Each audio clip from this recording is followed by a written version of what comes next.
People of Reddit, what was the creepiest thing you experienced that you thought was paranormal, but was actually much scarier when you found out what really caused it? I had a friend who was staying at a ski lodge, and he went outside at night to smoke a cigarette. While he was out there, he said it seemed like an invisible monster was coming right at him. He heard it stomping, even smelled it, felt its breath as it charged him, and then it passed through him, and it was gone. Turns out it was a grizzly bear, stomping its way around on the floor directly underneath where he was. Didn't think this was paranormal, but definitely thought it was creepy, and ended up being more than I bargained for. When I was 13, I had a small jewelry box my mom gave me that had cushions for rings. I had 6 rings that I kept in it, nothing of value, think mood rings and silver rings. I was somewhat neurotic as a kid and had spent an afternoon arranging my room, and I'd put the 6 rings in a specific order.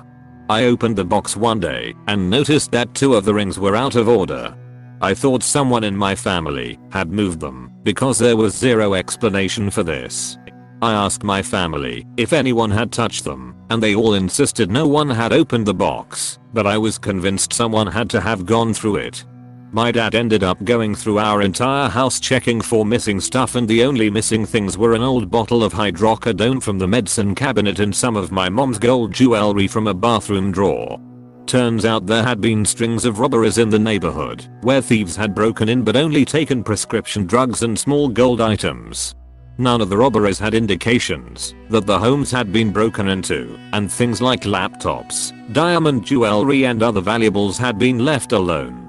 My family wouldn't have known anything was amiss aside from the fact I was so convinced something was off. A little after I graduated high school, some friends and I were hanging out at a local park after dark. Decided to go walk through the woods for the spookiness of it. About 20 minutes and we hear this loud screaming from behind us, and barely see this dark figure rushing towards us at what we would describe as supernatural speed. So we hauled ass and didn't stop until we were out of the wooded area and didn't see it. A couple of friends claimed it appeared to be floating towards us as it howled like a banshee. We later found out that area of the woods is popular for homeless people to hang out in and shoot up. So instead of some sort of evil wood spirit, it was most likely a homeless heroin addict running at us at full speed and screaming. There was one time when I was younger that I was home alone in mine and my mother's old townhouse.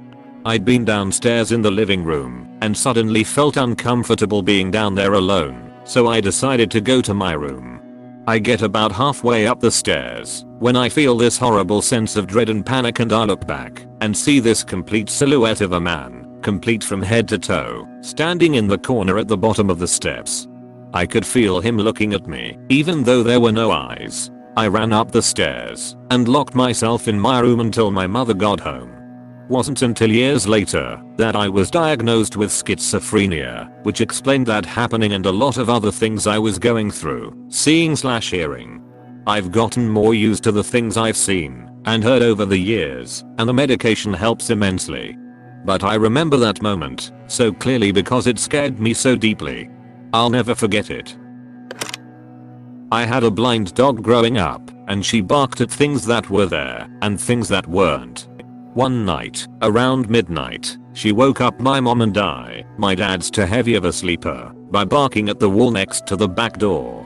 I woke up, but I was maybe 9, so I went right back to sleep. My mom got up and ushered her back to bed. That same night, an arsonist hit my neighborhood. He set fire to a luckily vacant house for sale, and it burned to the ground. Following his footsteps in the snow, he then passed between my bedroom and our garage and nearly lit our garage. Then our dog and my mom woke up, and we think that scared him away, and he went across the street and burned the neighbor's garage instead. Then he stood in their front yard and watched it burn. He walked out onto the street, and they lost his footsteps. They never caught him. Not sure if this really counts, but about 5 years ago I got a phone call from my brother and he just kept mumbling into the phone. He kept muttering random words, and because I was younger, stupid me thought he was possessed or something, but he had just had a seizure and had just woken up. My brother gets really woozy and panicky after he has a seizure. Scared the living hell out of me. Towards my second half of high school, everything started feeling like it was all going downhill. It felt like to me there was some unseen outside force making my life hell. Turns out that I actually have type 1 diabetes, and in that time of my second half of high school was when I was first experiencing the symptoms of the condition. So sometimes I get sleep paralysis. I've accepted that if I wake up and weird things are happening, I should just ignore them. Well, one time I woke up in the middle of the night to two male voices arguing. Nothing unusual. I tried to ignore it and go back to sleep when I heard my dog start barking/growling and then heard my parents talking in concerned voices. I realized it was not sleep paralysis at all and got up to find a very drunk father and son duo arguing outside our front window, started swearing at us when my dad yelled at them to move along. Cops were called. Another time, same situation, only it was a vole tunneling into my room very noisily and eating through the drywall. Literally my earliest memory. I was 5 years old and playing in a pile of leaves in our backyard. The yard had a brick wall at the far end, on the opposite side was a highway. There were a few openings along the bottom of the wall, for drainage, I guess. So I'm playing in the leaves and suddenly I hear this super weird noise. It was like a high-pitched yowl, and then I see this weird thing emerge from one of those holes at the bottom of the wall. It was moving slowly and really weird, and I froze in the leaf pile and just watched. I distinctively remember whispering to myself, "A monster," because I 100% thought it was a monster. It staggered up to the leaf pile and I realized it was just a cat. I knew what cats were, because my dad loved cats, and we had several pets. This cat was enormous, and he was also very fluffy. Think Crookshanks from Harry Potter. So I grabbed this cat and dragged him into the house to show my parents.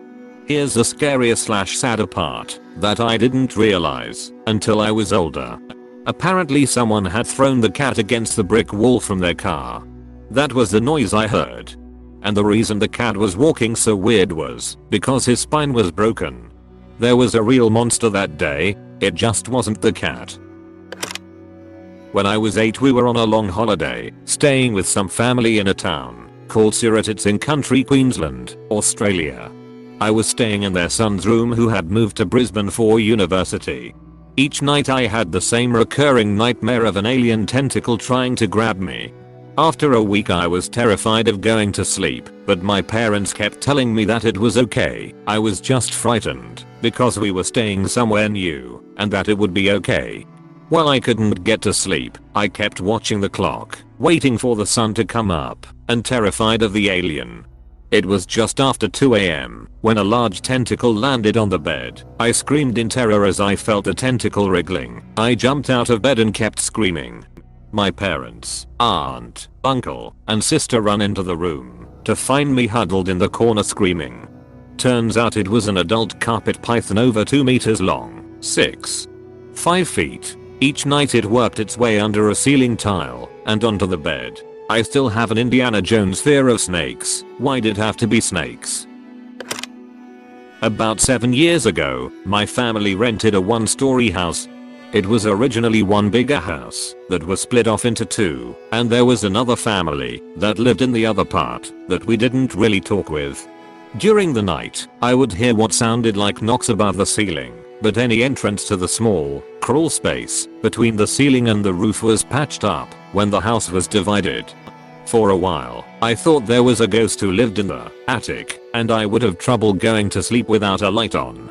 After we moved out, I heard through the grapevine that the neighbor's kid was caught spying on the new people that moved in. Turns out that he had broken a hole in the ceiling of his closet to get into the crawl space and had been looking through holes that he had bored in the ceiling overlooking the other part of the house.